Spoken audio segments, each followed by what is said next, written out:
What is up, though, Lions fans? It's your boy Shep, and you already know what time it is. We are back for another episode of the YAK Pod. Now, this is episode number 62, and you can see what we're about to get into. We're going to talk about the Lions draft strategy from inside of the den.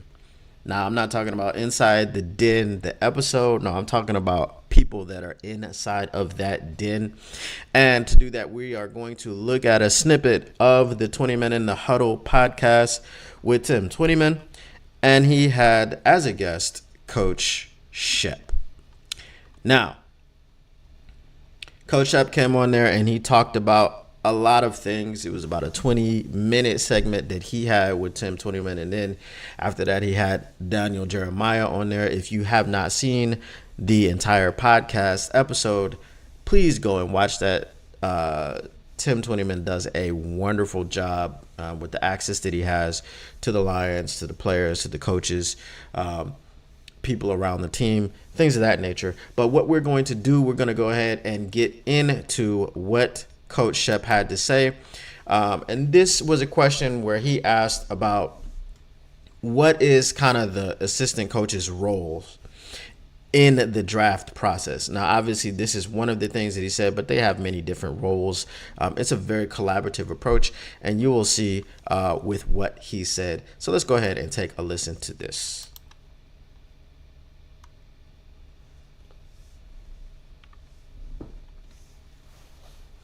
Hopefully you guys can hear it.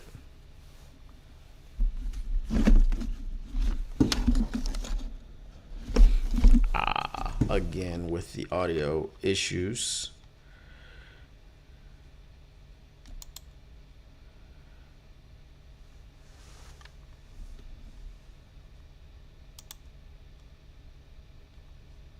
All right, let's take a pause on this really quickly. Let's come on back. So basically, again, like I said, we had some audio issues, but basically what he was talking about is he was saying that when Brad asks for information about the players, Kelvin Shepherd and some of the other coaches, they have them in the room, they interview them, they go through them. Now, what Kelvin Shepherd likes to do, and he spoke about not trying to trip guys up, not trying to stump players, because he said you never want to stump a player in this situation. You don't want them, yes, sir, no, sir. He wants them to be their real, true, authentic selves, so that this is the guy he knows. Like, this is who I'm going to have in my meeting room. This is the guy that I'm going to have out on the field with me at practice and all these things. So he wants them to be their real, true selves. Because he said a lot of times when you take these classes, like the agencies and things like that, they teach the athletes how to like be political, how to answer questions politically correctly and all these different things. And he said a lot of guys are caught up in trying to be someone else, trying to make sure that the team likes them. So what Shep likes to do is he likes to see the real authentic guy so that he knows who he's getting, and that fits the culture. Obviously, if you love football, things of this nature, you can't fake that. So if guys are there trying to fake it, they're going to see through it. It's just not going to be a fit. That just goes into where Brad Holmes has been saying, hey, not everybody can be a Detroit Lion. Now, what also happens is that when Brad comes and asks about this player, he can say, well, I got this from the player. And he'll say, well, that's interesting. How did you get that? Right. And then he'll say, well, we did this, this, and this. Obviously, the questions that they were asking him when they, they dropped their shoulders and they relax, this is what you got. So maybe in the process, you were getting someone else or something else because guys were kind of focused on being someone that they were not. So that is one of the ways that they have collaborated. Another way that they will collaborate, obviously, is once Brad gets that information and he'll say, well, that's great. How did you get that information? Because I heard something else from over here. Now Brad starts thinking about, okay, let's evaluate what these two separate or differing opinions of this guy I'm getting. So now we have to kind of dig in a little bit further and get deeper into who this guy actually is, so that we can make sure that we get the real, true, authentic guy, and we're not getting the guy who's trying to put on a show and be politically correct. Another way that they talked about is those top 30 visits. He said that they will bring in guys who are, we're not talking about top tier guys. We're talking about guys that are going to be in day 3. Because what he said earlier in the podcast was about how a third of the league is made up of undrafted guys, right? We think about, and this makes sense, right? Because we never really think about it. We're just mostly concerned about the first and second and the third round of the draft. We don't really think about those guys that go in the later rounds and things of this nature. But you've got every year, let's say 7 to 10 picks. Like, so on average, you have 10 picks. Well, 10 picks is higher, right? On average, everyone has 7 picks. So let's say everyone makes 7 picks. There's no trades, nothing. Just for the sake of argument. So you make 7 picks. That means you have 7 players on your team, right? How else do you fill out your team? You fill out your team with free agents. You fill out your team with guys who weren't drafted, because you're only able to draft 7. Sometimes you can get 10, like I said, but we'll just say, for the sake of argument, you're going to get 7 picks every year because there are 7 rounds in the draft. So it makes sense that the majority of the players in the league are not first round draft picks, because every year there are only 32 of those. And it's not 32 that goes to one team. It's 32 across the league. Each team gets 1 pick in the first round. Each team gets 1 pick every round. So the fact that they understand that, and they will take guys that are projected to be later round picks. And then they said also that they don't view guys as undrafted free agents. They're not like not doing the work. And this was another question. Why are they able to be successful with their undrafted free agents? He said because they don't view them as undrafted free agents. They don't view them as guys that are not going to be drafted. So they do the work on them just like that they would do the work on a first round player, right?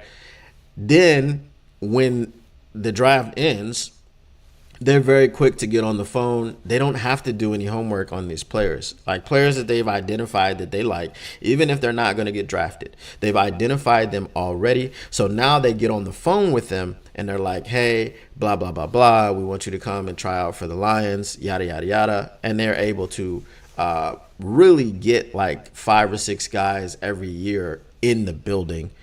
And you see some teams, they only get like 1 or 2. And things of this nature. So this is another part of their process that they go through. And having the guys in, like I said, for top 30 visits, it's not always going to be a guy who you think is going to go in the first round, or a guy that you think is going to go in the second round. I mean, they had Sione Vake in for a top 30 visit, and I've seen Sione Vake probably going to go in day 3. I love Sione Vake, right? Like I said before, I hadn't done a lot of work on him, and I was just looking at him at the combine, and I was like, I don't know. I don't know about his athleticism. I don't know, because I'm just looking at the numbers. Obviously, sometimes you don't have time to get into everyone, but once I saw that the Lions wanted to visit with him again, they wanted to bring him in on the top 30. They already had him at the Senior Bowl. They already had him at the Combine. And then they said, let's bring him in for a top 30. So then I was like, well, this must not be a Joey Harrington situation. Yesterday, I talked about Joey Harrington and how he told a story on the heavies. Shout out Woodward Heavyweights. Shout out Easy. Shout out Spinmo Rack. Shout out the whole crew. You already know what it is. But I told a story about Joey Harrington going to the Carolina Panthers. Now, he had a visit with the Carolina Panthers, and he met with a low-level scout that was like, yeah, I copy some stuff on the weekends. Like, this was the extent of his job. So he met with this low-level scout. He also met with a low-level executive. So he really didn't meet with the team. And then what he said he did after the meeting with these two people was that he sat in his hotel room for the rest of the visit, and he did not meet with anybody. So basically what they wanted to do is they wanted to show some sort of interest in him to try to throw people off, but everybody knew that they were going to draft a certain player. What's up, though? John effing Lord, nice to see you in the chat. What's my audio sounding like? Is the echo gone? Let me know. So anyway, they brought in Sione Baki, so I was like, man, let me do some work on this guy. Let me put the tape on. And he blew me away. He blew me away off of the tape. Appreciate you, John. He blew me way off the tape. I was just looking at him like, man, I really, really want this guy, especially if we're able to get him in the 4th or the 5th round. He needs to be a Detroit Lion. That's it. He needs to be a Detroit Lion. I think he embodies everything that the Detroit Lions are trying to do. He's a very willing tackler, a vicious block shedder. Like, he is just relentless. His motor is super duper high. And just the football IQ that he has to be able to play both offense and defense at a high level. It's not like he's okay on offense, but he's a dog on defense. No, he's really good at both positions that he plays, safety and running back. And the way that he's able to cover running backs coming out of the backfield because he knows what their routes are, because he runs them himself. He plays faster than his 40. Like, he plays bigger than his measurables. He plays faster than his measurables. Like, he just jumps off the tape when you see him. And this is the type of work that the Lions, all teams do this type of work, but for the Lions to go ahead and then bring him in on a top 30 visit, that just shows you that they are dedicated to this philosophy. The empowerment of the assistant coaches, for you to be able to, Brad Holmes as the leader, to be able to put guys around you, to trust them enough for them to say, hey, I think this, and this about a player. And it may be something different than what you thought about them. Instead of dismissing them, you go, okay, well, let's talk about how you got that information. Let's talk through it. Let's see what you got. And then, because Brad Holmes trusts you already, he's going to now go and take that into his process for evaluating the player, which is excellent. I mean, I shouldn't be cursing on this stream, but we had Bob Quinn. I'm sorry. I shouldn't. This is a family show, right? I should keep it clean. But we had Bob Quinn. Bob Quinn was the smartest guy in the room. And we all look at the Tease Tabor situation, which is funny to me because there's a lot of people that like Kamari Lassiter out of Georgia, and he runs the same 4.6 type of 40 that Tease Tabor ran. Tease Tabor was a dog at Florida. Not even gonna lie, he was a dog at Florida. But Bob Quinn was like, I've done more work on him than anybody, and he blah blah blah, and I'm the smartest guy in the room. And then is he in the UFL? He may be. But, he was off the team, didn't get a second contract. He went to play with the Bears. And he bounced around a little bit. And I think he was out of the league relatively quickly because he had no business playing corner in the NFL. I don't know if he was moved to safety. Was he moved to safety? I don't remember so much about Teez Tabor other than the fact that he just wasn't any good and his skills did not translate to the NFL. That 4.6 40 is real, especially now if you're looking at, let's say, a guy like Xavier Worthy. Obviously, we already have a guy like J-Mo who's a burner. We've got Jahmyr Gibbs. Now, if you're playing in the box as a safety and then Jahmyr Gibbs sneaks out on a wheel route and you're running a 4.6, it's going to be very, very difficult for you to keep up with that guy, especially if they've caught you on a blitz. That's a touchdown. If you run a zero blitz, you've got your safety in the box and then you leak out Jahmyr Gibbs and he has time enough to get into his route, that's a touchdown. The only thing that's stopping him from getting a touchdown in that situation is that, it's a bad pass or he drops the ball or something of that nature.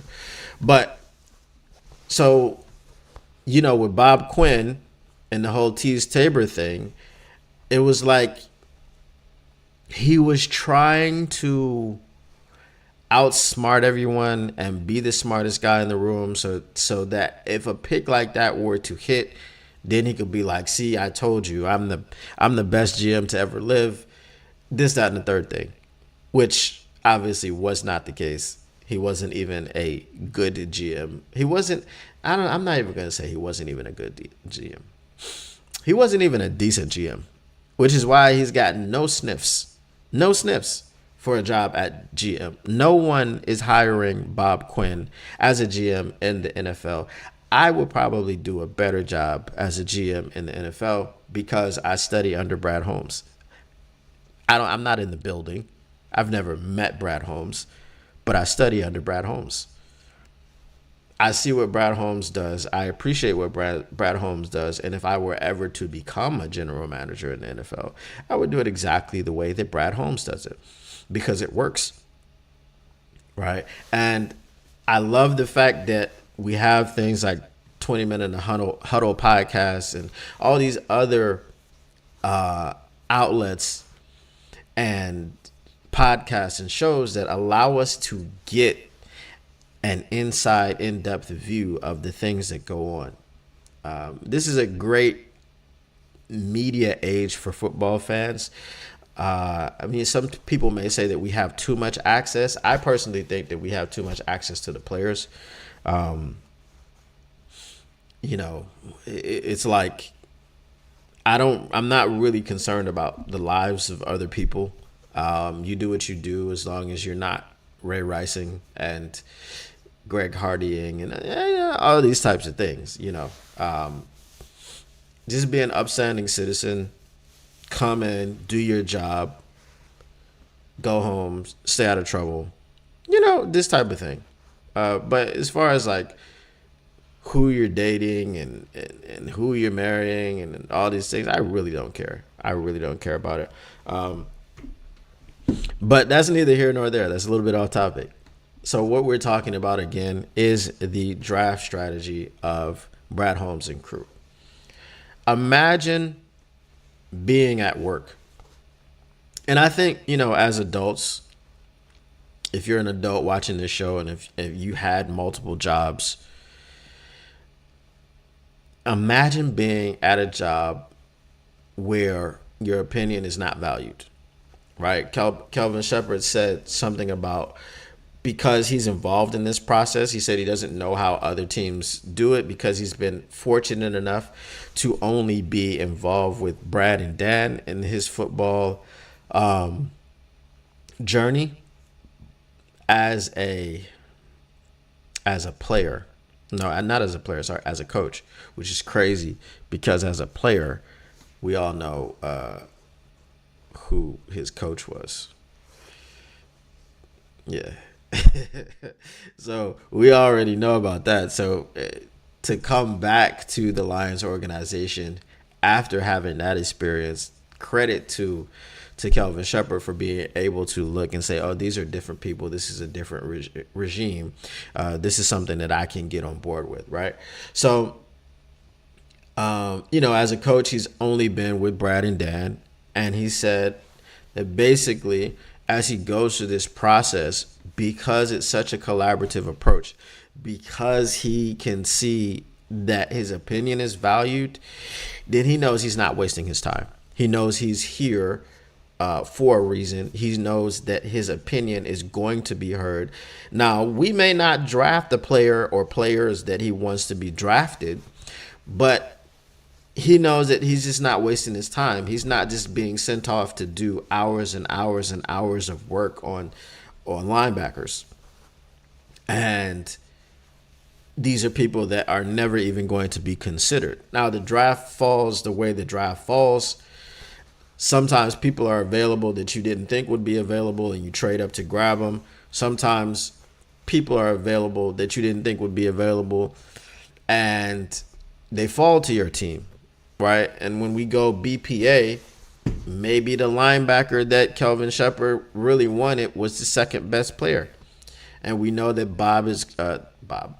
we know that Brad is going to take the first best player. He's going to take the player that people have identified as the best. He's also going to consider someone being a lone wolf. As he said before, it's hard to be a lone wolf. It's hard to go against the grain.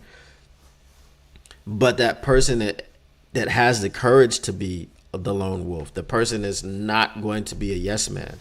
Now, it doesn't mean that you're a yes man just because you agree with Brad Holmes or you agree with Kelvin Shepard or you agree with the general consensus in the room, because there's got to be general consensus most of the time for them to hit on the picks that they hit on.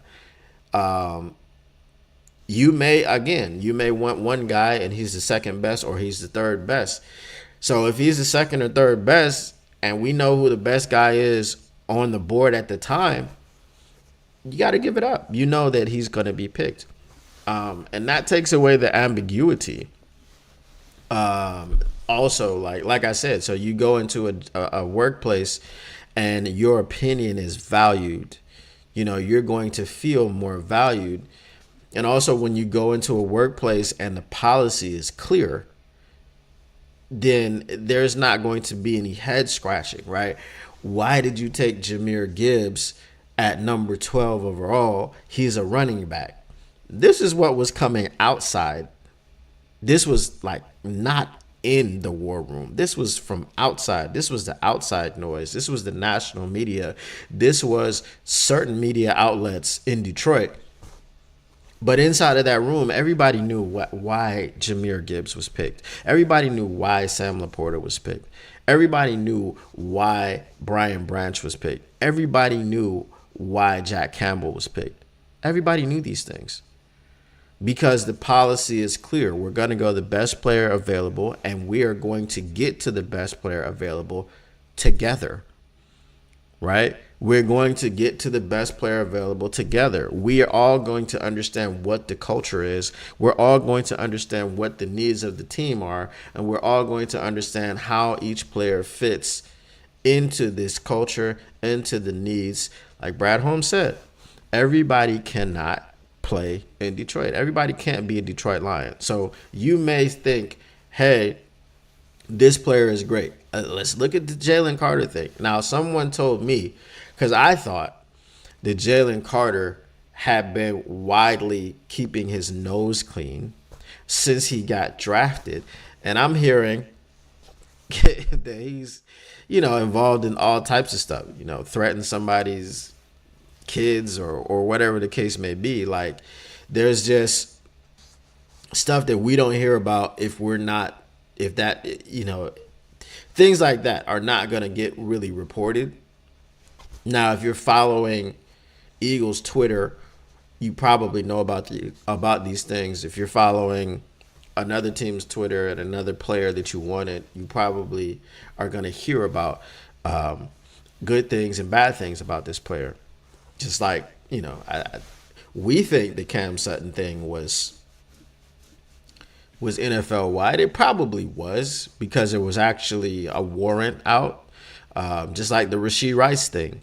You don't have to be following Chiefs Twitter or Chiefs X, whatever you want to call it. Chiefs X, Rashee Rice.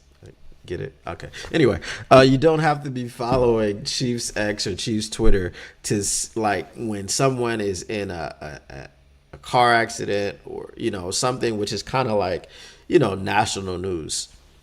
But with Jalen Carter, whenever stuff, you know, whether it's menacing, you know, I'm not going to say terroristic threats because, you know, it sounds worse than sometimes it is. Sometimes if you call someone up and tell them that you're gonna beat them up, that could be a terroristic threat. But anyway, whatever is happening with him is happening with him kind of behind the scenes. The scenes is being swept under the rug. It's not things that are coming outwardly about him. But now when you hear things like this, and then you look at the situation, how everything unfolded with the death of his teammate and the staffer, you understand why he wasn't Detroit Lions material. You understand why he wasn't brought here. That's pretty much, you know, what it is. So I really believe that the collaboration that this group of guys does is one that is fantastic for setting the culture. If we set the culture in this way and we continue to do things this way, I think that we are pretty much set up for a long-term success.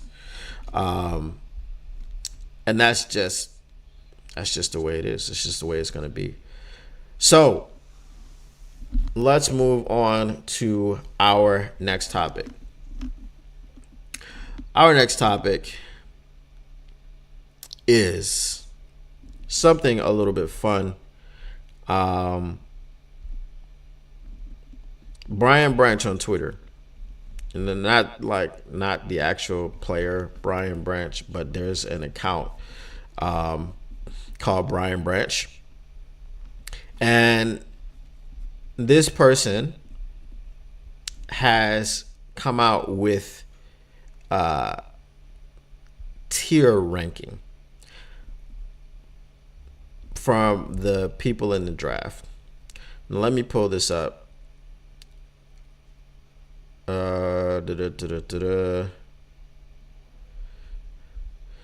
So basically these tier rankings are,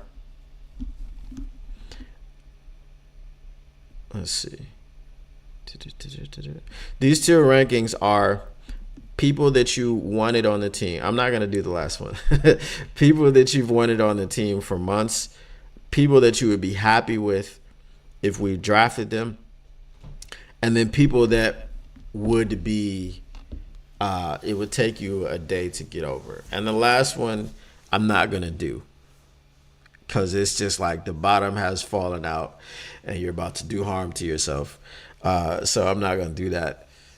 But people that I have wanted on this team for months. Dallas Turner, Jared Verse. One of the first people that, you know, I kind of fell in love with from the Senior Bowl. I thought he was a dog. Obviously, we didn't really get to see too much of him because he was playing in the MAC. Was Quinyon Mitchell. The fact that Quinyon Mitchell wasn't asked to play zone, was asked to play zone primarily at Toledo was a bit concerning. But then when he went to the Senior Bowl and he was locking people up in man coverage, I was really happy about that. So the three players that I've wanted on this team for months: Dallas Turner, Jared Verse, Quinyon Mitchell.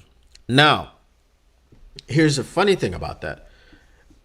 I have especially when I was on the Rocked On podcast with Will Rock, kind of talked myself into Jared Verse over Dallas Turner. And it's not crazy. It's not crazy because I've said that Dallas Turner is considered to be maybe the best edge in this draft, but Jared Verse is the most complete edge in this draft. Now, if you were looking at, or if you caught the stream yesterday, we were looking at Peter Schrager's mock draft, and Peter Schrager had Laiatu Latu going to the Broncos at number 12.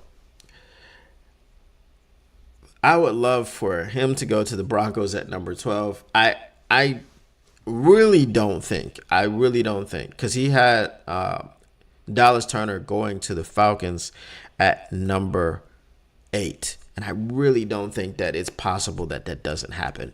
Obviously, we have to see how the draft goes.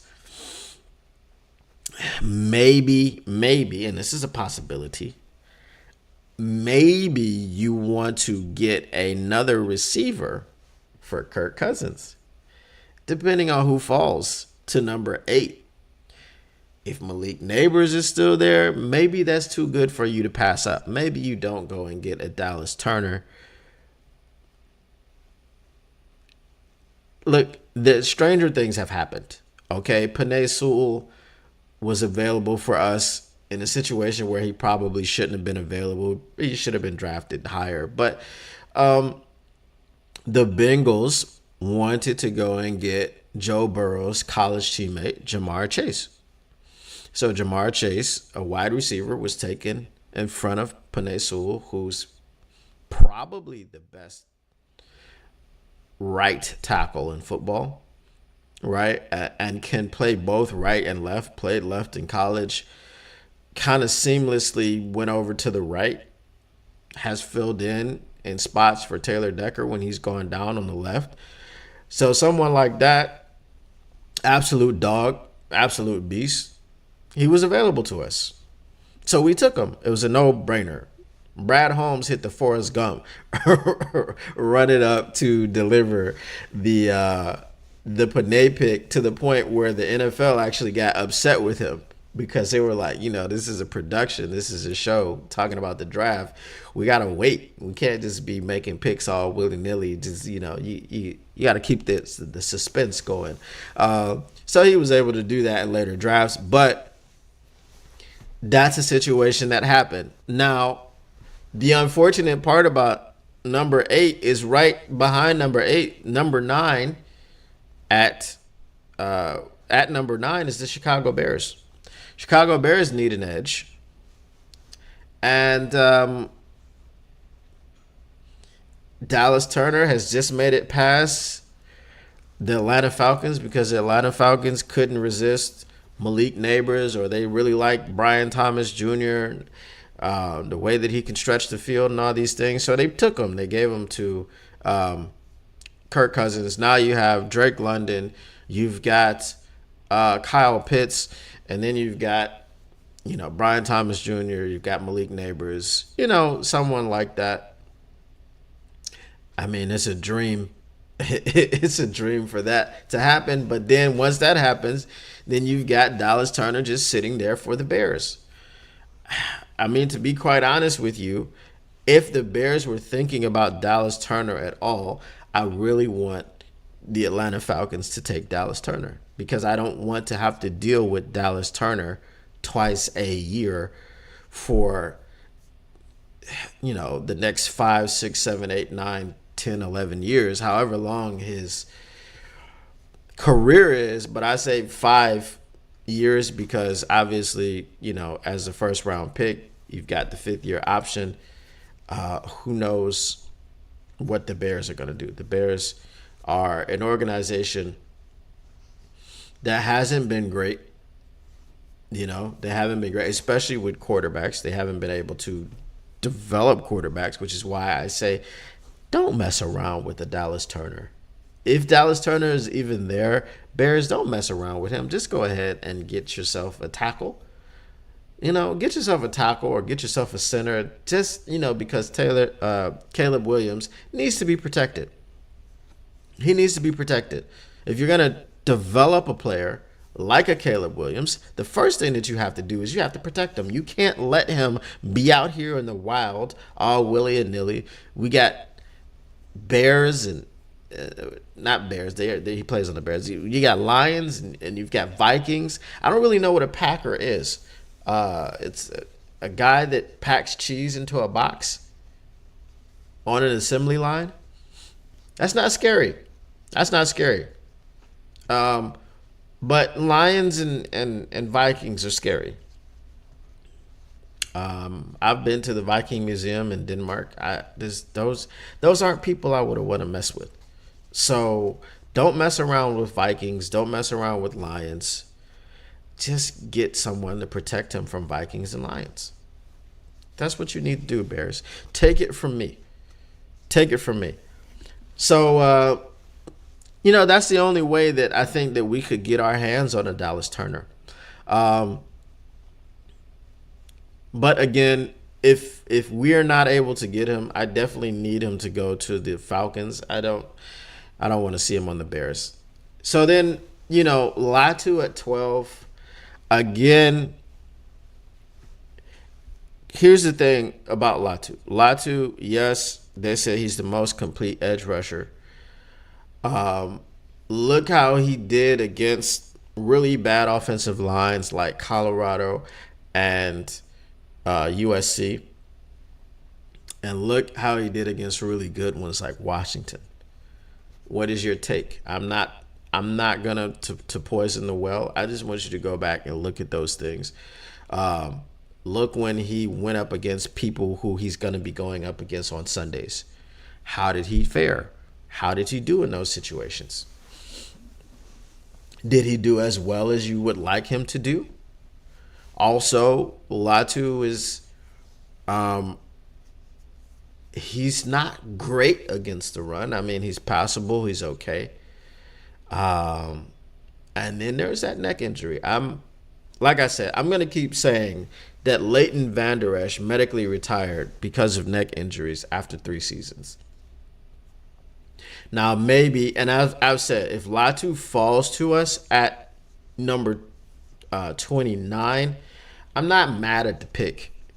And that goes into my next level of tier. Well, not the next, one of the levels. But I'm not mad at the pick. Would I rather us get someone else? Probably. And it also depends on who's still left on the board. I mean, if he's the best player available at 29, which definitely could be the case because we're talking about him going at 12. But if he goes at 12, if it lands the way that Peter Schrager has suggested that it could land, well, it's time to start thinking about trading up for Jared Verse. Please do that, Brad. I really want you to trade up for Jared Verse if you have the opportunity. If you have to go up to 15, 16, 20, whatever. I mean, the closer that he gets to you, the closer I get to you. Anyway, the closer that he gets to you, the more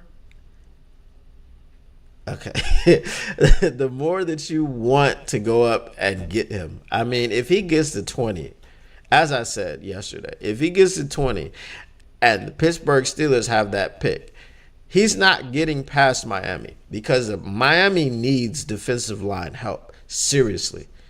They lost Christian Wilkins. I think one of their defensive ends, one of their edges is like injured. So they need help. So if he gets to 20, go up, man. Just call Pittsburgh. Please, Brad. Please call Pittsburgh and go ahead and make that trade. So that's my first tier. Guys that I've wanted on this team for months. I really, if I'm being honest with you, the cornerbacks in this class, I've soured on most of them because there's a lot of glaring weaknesses with all of them, and we'll talk about some more of them in the next tier. But I don't know if Quinyon Mitchell. I'm not as in love with Quinyon Mitchell. Pause, as I was at the beginning of the draft process. Pause. So I don't know. I'm gonna keep him in there because he's just a guy that I wanted for a while, and I'm just not gonna take him out of there because I've recently soured on him. But anyway, on to the next tier. The next tier would be people that we would be happy if they drafted. I'm going to go, and I'm going to tell you why. I'm going to go Nate Wiggins, Jackson Powers Johnson, and Johnny Newton. Nate Wiggins, Jackson Powers Johnson, Johnny Newton. I mean, it's not in any particular order. The Nate Wiggins situation, look, we all know that man needs a steak. He needs a steak or two or 30. Okay, it's not a secret that he needs to put on some weight. I think he's 6'2", 173. But I mean, he has really good technique and he's super fast. He trusts his technique, so he's not like getting his feet crossed. He's not. I'm gonna put someone else in this situation. I'm gonna put Terrion Arnold in there. He's not getting his feet crossed. He's not missing with his hands. Like, he's really technically sound. But one thing that I do see about him is while he is technically sound, he does fall in love with his own speed, and he will allow people to get by him. Because he can just make up the speed. I mean, he runs a 4.28 for goodness sakes. You know, he was the fastest corner, or is the fastest corner in this draft.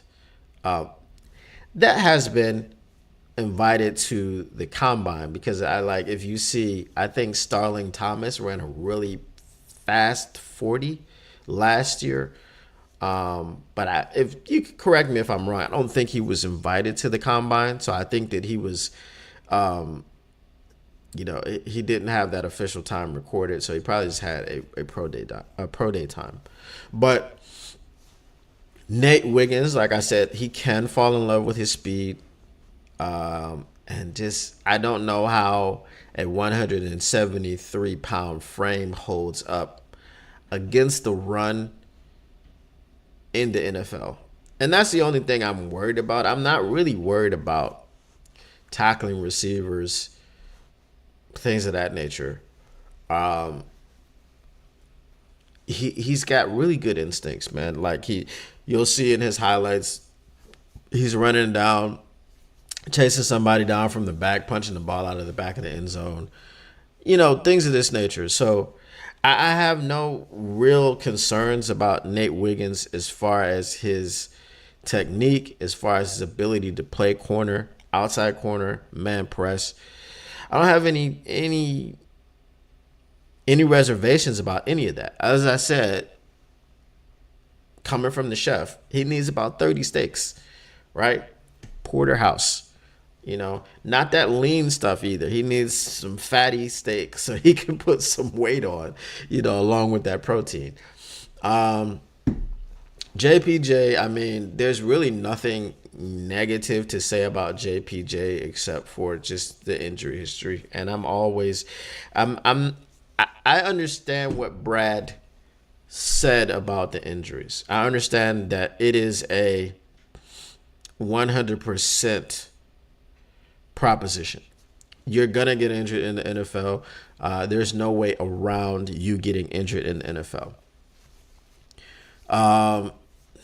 So if you get a player that has an injury history and then you get a player who doesn't have an injury history, What's to say that the player with the injury history gets injured again, and the guy that has a clean injury history doesn't start getting injured? I mean, there's no way of predicting that. Obviously, if you look at the severity of the injuries, there's obviously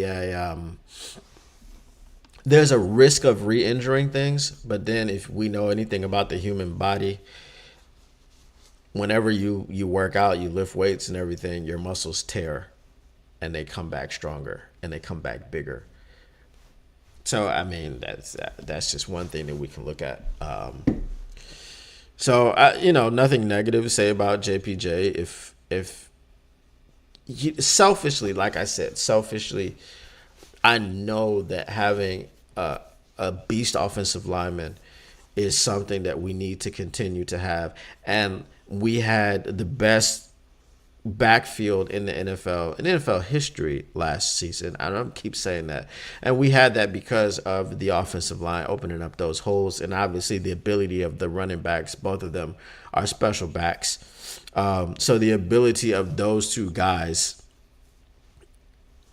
that's why we had what we had, coupled with the offensive line. So I'm not going to be mad at an offensive lineman. Offensive lineman is never a sexy pick, but we come from a time when the Lions were always trying to make the sexy pick. If you go back to the Millen era, Matt Millen took a wide receiver in 3 straight drafts. He took Roy Williams, he took Calvin Johnson, he took Big Mike Williams. Those things were, or was it Charles Rogers?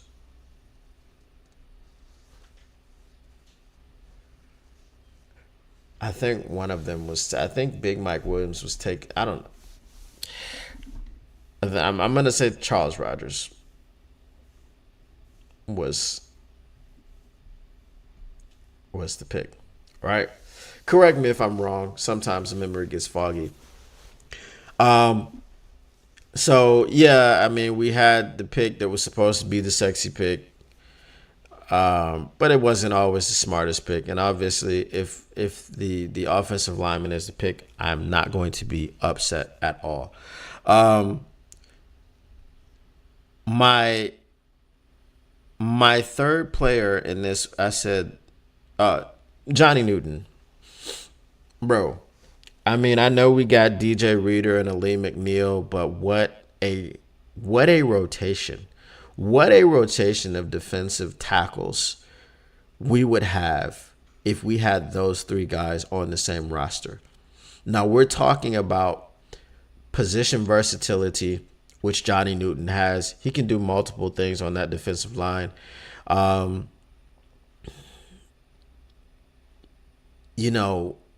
Run stuffing, can get after the passer.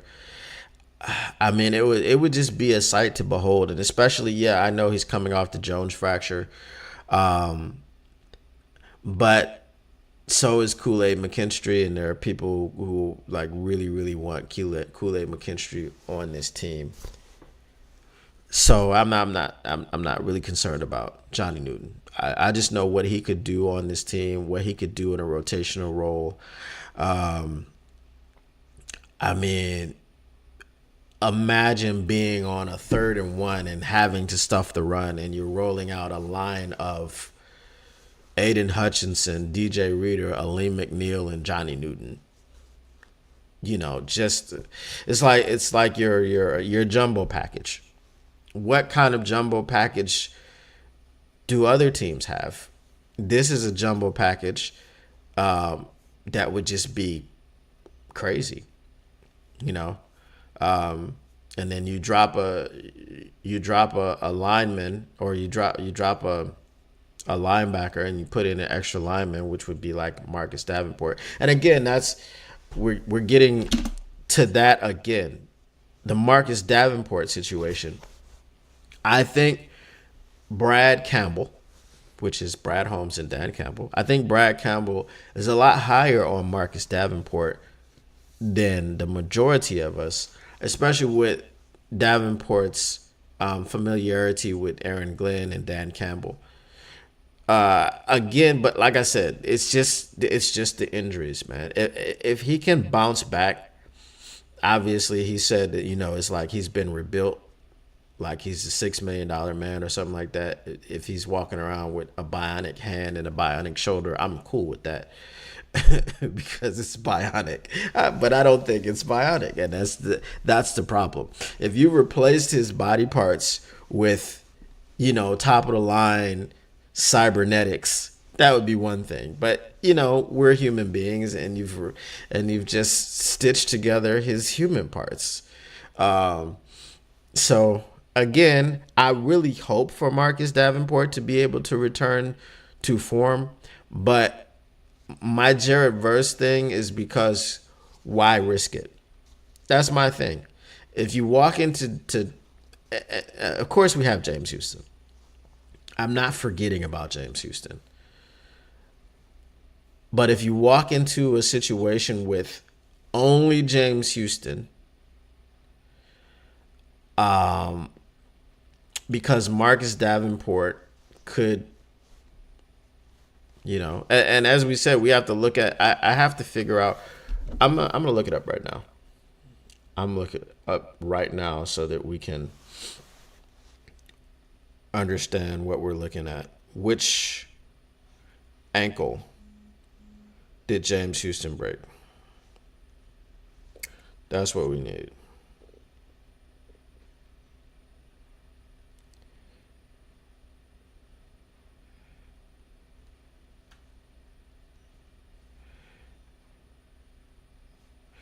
All right. So James Houston, I don't think that's what I want. Okay, it was his right ankle. It was a pedal ankle fracture, September 17th, 2023. So that's actually bad for him. So he suffered that in the game against the Seahawks. He underwent tightrope surgery. Obviously, he worked his butt off to get back, but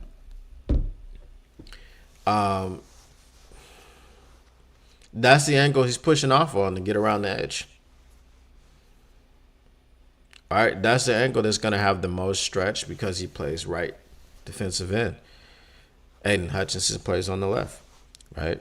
So this is what we have to look at. So now you've got those two guys. I don't like I said, I have more faith in James Houston returning. One, James Houston is younger. Two, James Houston had a broken bone. Three, we saw him come back and play against the 49ers, and he looked fine. We would have liked to have seen him on the field for more snaps. Maybe that could have helped us stop the bleeding some. Maybe it could have helped us get after Brock Purdy some. But obviously, they waited until the very last minute to be able to put him into a game. He was ready to go. Apparently, according to himself, he was ready to go before the playoffs started. But, they waited until the last game of the playoffs that we played in, which was the NFC Championship, to actually get him back into the lineup. So now he's had a full offseason where he's already rehabbed that, and he can just improve that. So I'm not going to look at him and say, hey, I have too many concerns about James Houston. But Marcus Davenport, just because of the extensive history, I have concerns about him. So, we need a Jared Verse. Anyway,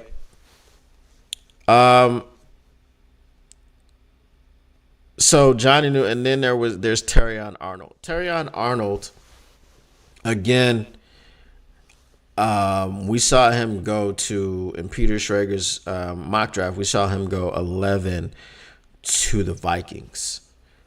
I think 11 is pretty high. But then again, he's super duper versatile.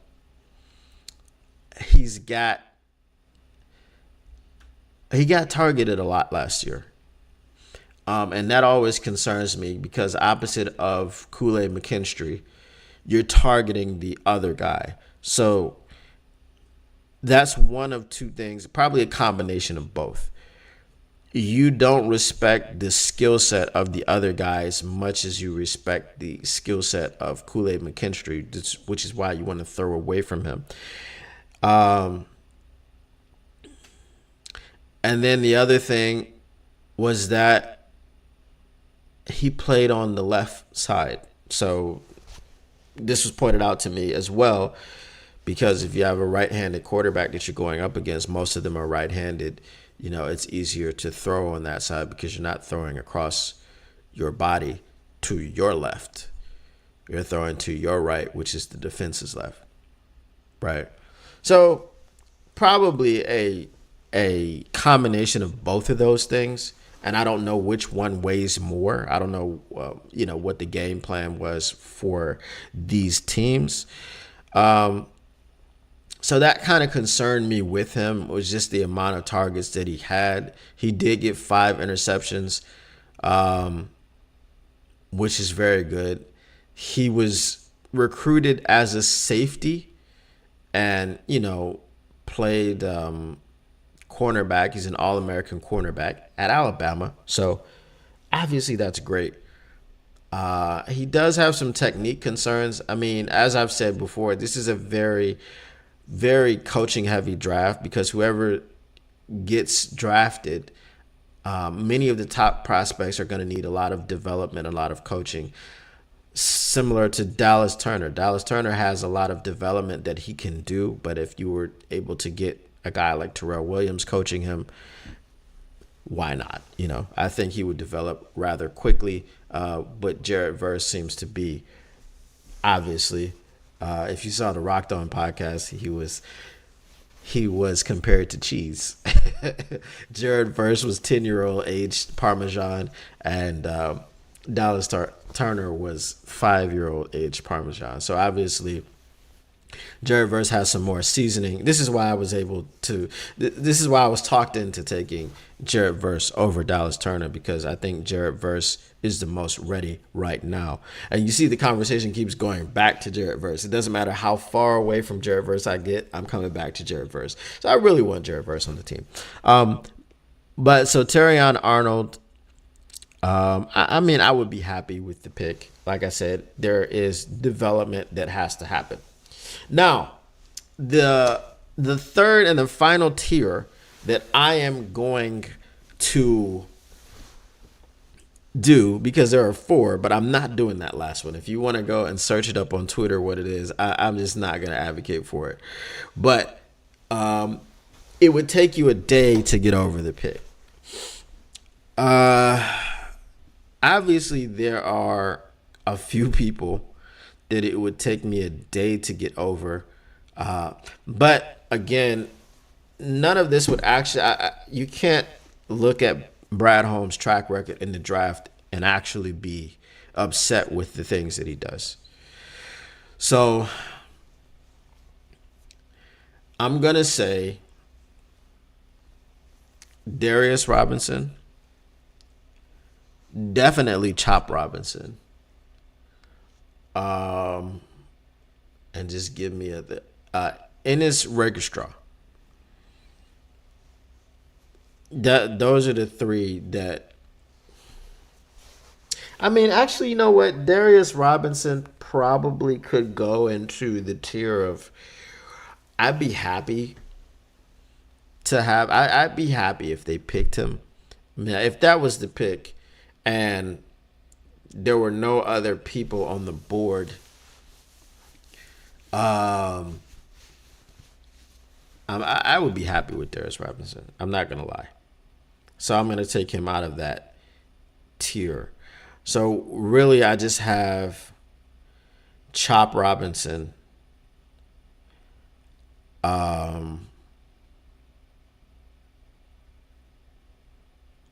maybe like the Mims and what's that other dude's name? The tackle out of Guyton, right?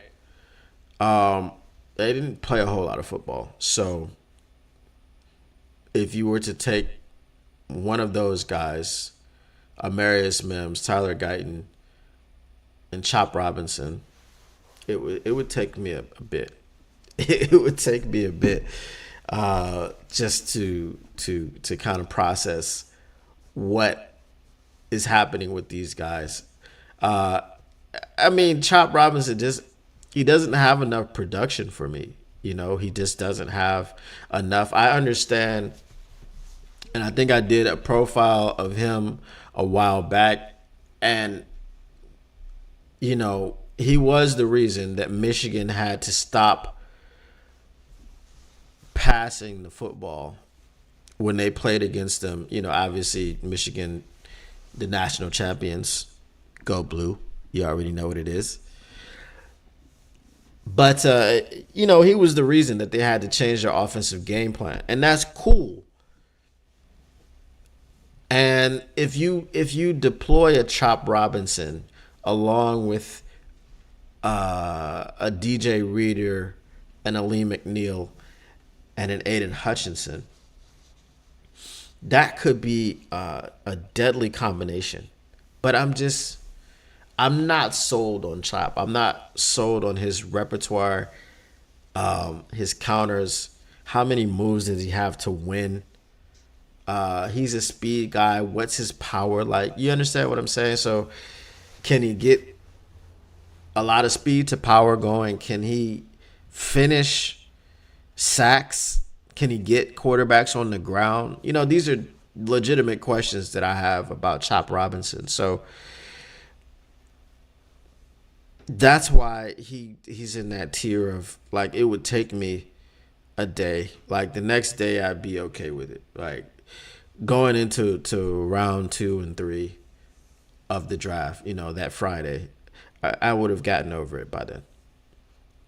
And then I'd be like, hey, man, let's go ahead and cheer the dude on and hope that he's a beast for this team. And as I said, the tackles, not a lot of playing going on. I think Amarius Mims only played in like 8 games.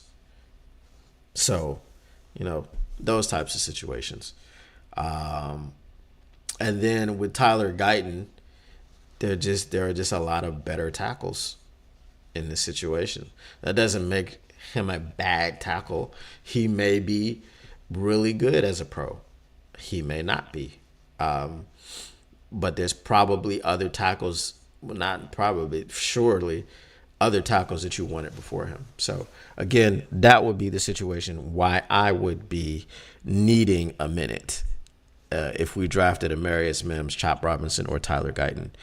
But that is all the time that we have for today, and you already know what it is. If you came in here and you didn't subscribe, go ahead and subscribe on your way out. If you came in here and you didn't share, go ahead and share on your way out. If you came in here and you didn't smash the like button, go ahead and smash the like button on the way out. I appreciate John effing Lord for letting me know that my audio is no longer echoing. I made some tweaks and it looks like those tweaks worked. So should not have that issue anymore. I got to get the video issue down because I know that you guys couldn't hear the video that I played, and we'll work it out. Still getting the kinks out, and when going live, obviously it's easier to do the pre-recorded thing because I can edit everything and all that. But once again, that is the time that I have for today. Let me know what you thought in the comments below. Let me know what you agreed with. Let me know what you disagreed with. And whatever else you want to talk about. I will be monitoring the comments, and I will be getting back to responding to everyone. The engagement is really important to me. So let me know your opinions, please. But as always, until next time, peace.